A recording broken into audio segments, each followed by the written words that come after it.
চারিদিকে কত কিছু ঘটছে, মুখে মুখে ঘটনা যার উঠছে, আড়ালে প্রকাশ্যে যা বলছে, তাই নিয়ে ক্যামেরা চলছে, ক্যামেরা চলছে, ক্যামেরা চলছে, ক্যামেরা চলছে। প্রতিমার জন্মস্থান। এখানে প্রতিমার জন্ম হয় প্রতি বছর। চিন্ময়ী মা মৃন্ময়ী হন।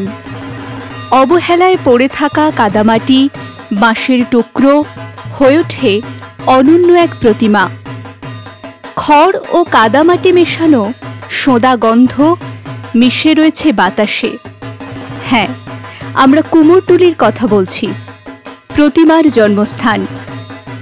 প্রতি বছর এই সময় কুমোরটুলি ব্যস্ত থাকে। দুর্গাপুজোর আর বেশি দেরি নেই, তাই প্রতিমা শিল্পীরা ব্যস্ত।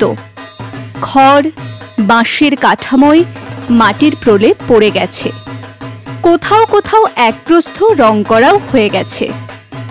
দক্ষ হাতে জোর কদমে চলছে মায়ের অঙ্গ প্রত্যঙ্গ তৈরির কাজ। বেশিরভাগ মূর্তি তৈরি হয়ে গেছে, কিন্তু শুধু প্রতিমা তৈরি করলে তো হবে না।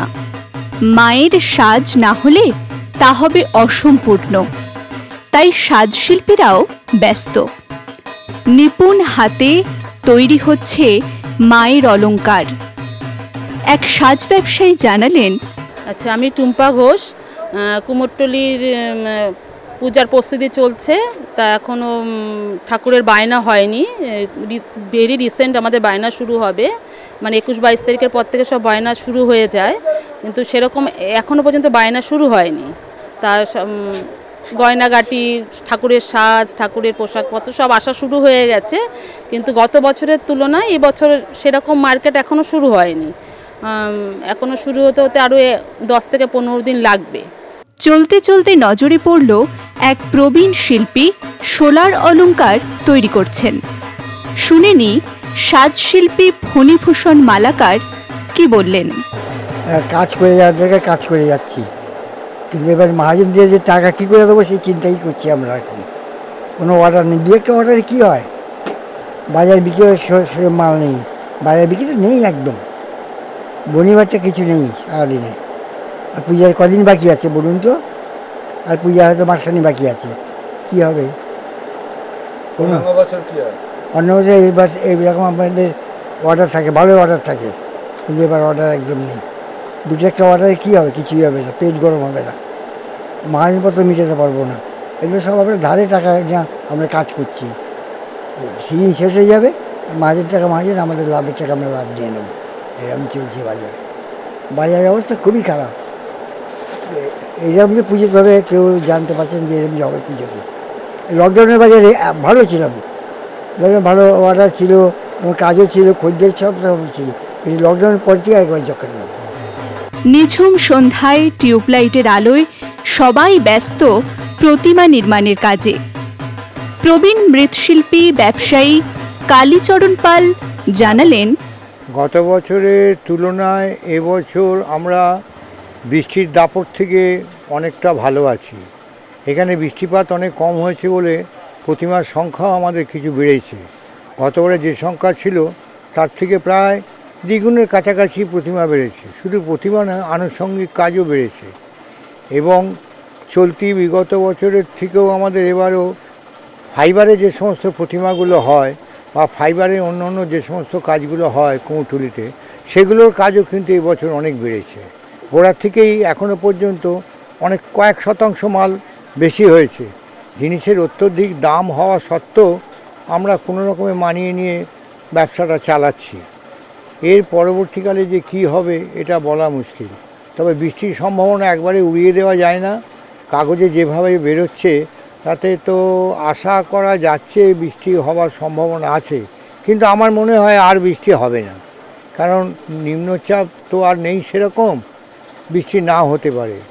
বৃষ্টি যদি না হয় তাহলে আমাদের আর যে সমস্ত অর্ডারগুলো বাকি আছে সেগুলো আমরা তৈরি করতে পারি, এবং এখনও নতুন কিছু অর্ডার আসছে, সেগুলো নিয়ে আর কোনো সমস্যা আমাদের হবে না।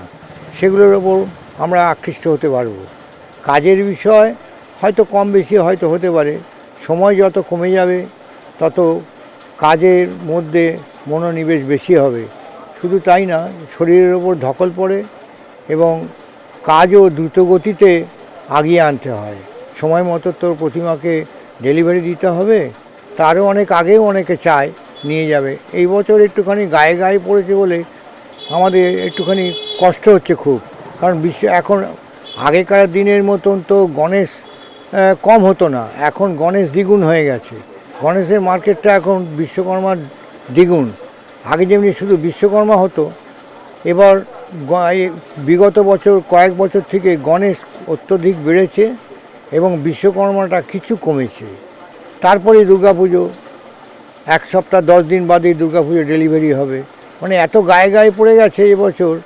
আগের বারে মলমাস ছিল বলে পেছিয়ে গেছিলো, কিন্তু এবার গায়ে গায়ে পড়ে যেতে আমাদের খুব কষ্ট হচ্ছে।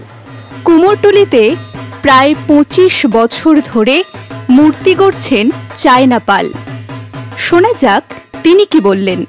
এবছর বায়না টায়না ঠিক মতনই হয়েছে, কিন্তু এবার আকাশের মানে পরিস্থিতি খারাপ, সব সময় মানে বৃষ্টি হচ্ছে না, সেই জন্য আমাদের ঠাকুর শুকোনোর অসুবিধা হয়ে যাচ্ছে। আর যেগুলো আমরা ঘরের মধ্যে তৈরি করতে পারবো না, বড় ঠাকুর বাইরে করতে হবে, সেই জন্য বৃষ্টির জন্য আমাদের করা হচ্ছে না, পিছিয়ে যাচ্ছে কাজকর্ম সব কিছু। সেই জন্য মানে এখন তো গোনা দিন পড়ে গেছে না পুজোর, সেই জন্য একটা বিরাট সমস্যার মধ্যে পড়তে হয়েছে। প্রতি বছরই বৃষ্টি হয়, কিন্তু এবছরে বৃষ্টি হারটা মনে হচ্ছে বেশি। সেই জন্য প্লাস্টিকও তো কেনা হচ্ছে, প্রচুর দাম হয়ে গেছে। মানে সবাই জানে যে কুমারটুলিতে বৃষ্টি হলেই প্লাস্টিক কিনতে হবে, এবারে ডবল দাম হয়ে গেছে। আর যেগুলো জিনিসগুলো আমাদের ঠাকুর তৈরি করতে লাগে সেইগুলো মানে প্রায় ডবলেরই কাছাকাছি হয়ে গেছে, বিচালি, মাটি, বাঁশ, সমস্ত কিছু। সেই তুলনায় মানে আমরা যখন ঠাকুরটা বুকিং করি, পুরনো পার্টিরা আসে, তার তুলনায় 1000 টাকা বাড়া কি 2000 টাকা বাড়াচ্ছে, কিন্তু যেটা আমাদের টাকার অঙ্কটা বেড়ে যাচ্ছে সেটা মানে গায়ে গায়ে হয়ে যাচ্ছে, মানে লাভের অঙ্কটা কম। এখনও মানে ঠিক মতন এখনও ডেলিভারি হোক, তারপরে বোঝা যাবে কি হলো। কিন্তু জিনিস যে দরে আমরা কিনছি সেটাতে মনে হচ্ছে যে এটা পরিস্থিতিটা খারাপই। মানে আর কারিগরদের মানে এবার বাইরে যাওয়ার বেশিরভাগ বাইরে চলে যায়, তো এবার যখন আমরা এখানে যে কারিগররা থাকে আমার সেটেল করাই থাকে 12 মাসে, এর বাইরেও আবার নিতে হয়, কিন্তু এবার রোজের ব্যাপারটাও অনেক হয়ে যাচ্ছে, মানে টাকা খুবই মানে খরচা হচ্ছে। দেখা যাক মা দুর্গার আশীর্বাদে কতটা কি হয় লাস্টে। কুমোরটুলিতে শুধু মাটির মূর্তি নয়, শোলার মূর্তিও তৈরি হয়। দেখা গেল অনুপম কিছু শোলার মা দুর্গা। এবছর কুমোরটুলিতে সব মিলিয়ে অবস্থা কেমন, চাহিদা কতটা, আগের বছরের তুলনায় তা ভালো না খারাপ, এসব নিয়ে বললেন কুমোরটুলি মৃৎশিল্পী সংস্কৃতি সমিতির কোষাধ্যক্ষ সুজিত পাল। মোটামুটি দেখুন, বায়না ম্যাক্সিমাম ঠাকুর বায়না হয়ে গেছে। অল্প কিছু আছে যেগুলো 15ই আগস্ট মাসের শেষের দিকগুলো হয়, 15ই আগস্টে মিটিং করে সেরকম হয়ে গেছে। কাজও এবার মোটামুটি কাজ সব শিল্পীদের সমস্তটাই কন্ট্রোলে আছে। এখন থিমের কাজগুলো শেষ দিকে হয়, তো যে কোনো বড়ো বড়ো পুজো কমিটির কাজগুলো, ওই কাজগুলো এখন শুরু হচ্ছে এখন, এটাই। আর এমনি কুমারটুলির কাজ এবার একটু অ্যাডভান্সই আছে, গতবার তুলনায় এবার ঠাকুর বেশিও আছে কুমারটুলিতে। কেন গত 3 বছর বিশেষ করে 20, 21, 22 সাল করোনার পিরিয়ড ছিল, মানে সেই কারণে ঠাকুর করতে শিল্পীরা ভয় পেয়েছিল এবং সাজালারা সাজ করতেও ভয় পেয়েছিল। সেই তুলনায় 23-এ একটু উৎসাহ পেয়েছে, 24-এ এসে পুরোদমই তারা ব্যবসাটা করছে। পরে সমিতির সহ সম্পাদক রঞ্জিত সরকার জানালেন, দেখুন মোটামুটি আমরা গত বছর তো দেখছি, বছরে কুমারটুলির প্রতিমা ক্ষেত্রে যদি বলেন তাহলে প্রতিমা একটু বায়না ভালোই হয়েছে, কিন্তু বিদেশের বাজারে কুমারটুলি ঠাকুরটা যেখান থেকে যায় বিদেশ কুমারটুলি থেকে ব্যাপক হারে গেছে। গত বছরে 84 টাকা ছিল, এবছরে প্রায় 100-র কাছাকাছি। বিদেশের মার্কেটেও ভালো আছে, কারণ পুজো বেড়েছে। কিন্তু ওভারঅল মার্কেট যদি আমরা দেখি, কুমারটুলিতে যে খুচরো বিক্রি যেটা আমাদের প্রতি বছর আরম্ভ হয় মে মাস জুন মাস থেকে, এবছরে যে ভাটা পড়েছে, কারণ একটা ইলেকশনের প্রভাব একটা পড়েছে, অর্থনৈতিক একটা প্রভাব পড়েছে, যার ফলে কি যে সমস্ত ক্রেতা যারা আমাদের থেকে মালপত্র নিয়ে মানে ধরুন বিহার, ইউপি, এমপি, ঝাড়খণ্ডে ব্যবসা করেন, মাল নিয়ে যায়, তারা কিন্তু সেই হারে অনুপাতে অর্ডার এখনও ক্যারি দিচ্ছে না আমাদের কাছে, মানে বলছে যাবো আসবো কিন্তু কোনো অর্ডার প্লেস করছে না। সবাই একটা ভেবেছে যে ওই পুজোর 1 মাস আগে যাব, কুমারটুলিতে যা যা আমার দরকার সেগুলো নেবো, নিয়ে প্যাকিং করে চলে আসবো। যেটা আগে থেকে কি হতো, অর্ডারের মাধ্যমে আস্তে আস্তে মালগুলো ডিসপ্যাচ হতো, ট্রান্সপোর্ট মাধ্যমে, রেলের মাধ্যমে, যে কোনো মাধ্যম দিয়ে যেত। কিন্তু এই বছরে সেই মতো অনুপাতে শুধু আমার নয়, প্রত্যেকটা দোকানদারের একই অবস্থা। এবং যারা আমাদের মালটা বহন করে রেলওয়ে স্টেশন বা ট্রান্সপোর্টে নিয়ে যায়, তারাও বলছে বাবু এবছর বাজার কিন্তু সেরকম পাচ্ছি না। অটোমেটিক বুঝতে হচ্ছে যে মার্কেট খারাপ আছে। এবং আমরা যে আমাদের পাশে যে বড় বাজার আছে সেখানেও আমরা ওতপ্রোতভাবে জড়িত, কারণ বড় বাজার থেকে কিছু মাল আমাদের র মেটেরিয়ালস কিনতে হয়, সেখানেও যখন আমরা যাই মালপত্র কিনতে, সেখানে তারাও বলছে যে আপনাদের যে সমস্ত আইটেমগুলো অন্য বছর আমরা বিক্রি করি ব্যাপক হারে, এবারে কিন্তু চাহিদা সেই তুলনায় নেই, মানে কাস্টমার অনেক কম নিচ্ছে। ব্যাপারটা বুঝতে পারছি না। সবাই একই কথা যে ইলেকশনের একটা প্রভাব কিন্তু পরোক্ষভাবে পড়েছে, মানে প্রত্যক্ষ না বলে পরোক্ষভাবে প্রভাব পড়ছে। সবগুলি মোটামুটি আমরা আশা রাখছি যে এই মাস থেকেই 15 আগস্টের পথে ব্যবসা ভালো চলবে। এবং এই বলে আমি কথা বলছি যে সবার ভালো কাটুক এবং সুন্দর কাটুক পুজো। ক্যামেরা চলছে।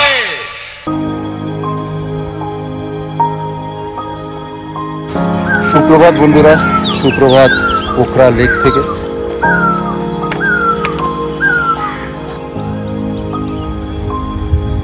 সকালবেলা ঘুম থেকে উঠেই চলে এসেছি পোখরা লেক থেকে।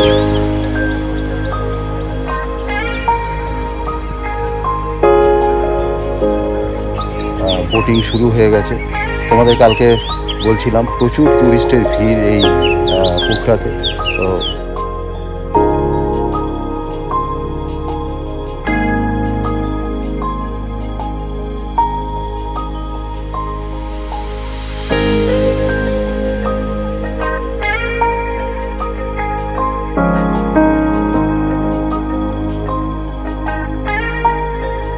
সকালবেলায় আমরা গেছিলাম ফিয়ার লেকে, যেটাকে আমরা পোখরা লেক বলি।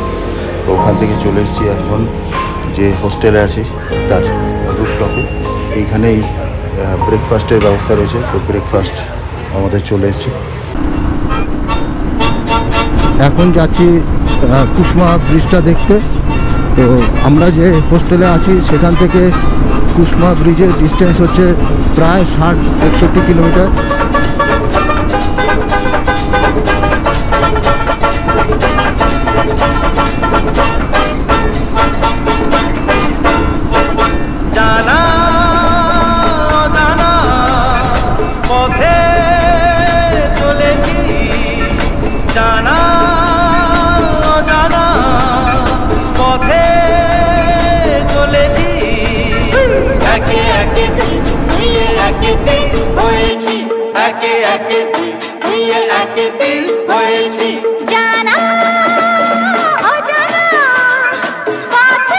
পোখরা থেকে মুক্তিনাথ গেছিলাম এই রাস্তাটা ধরে, আবার ওখান দিয়ে এই বাঁ দিকে চলে আসলাম, বাঁ দিকে ঢুকে গেলাম এই ব্রিজটার দিকে।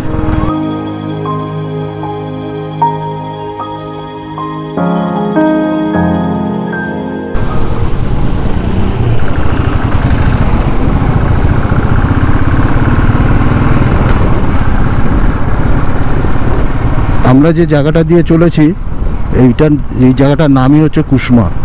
এখানেই ওই সাসপেনশন ব্রিজটা রয়েছে। পোখরা থেকে প্রায় 60-62 কিলোমিটার রাইড করে এখানে একটা কুসমা বলে ছোট্ট শহর আছে, সেখানে এসেছি।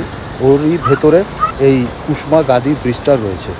দুটো পাহাড়ের মধ্যিখানে লোকাল লোকদের যাতায়াতের জন্য এই ব্রিজটা তৈরি করা হয়েছে।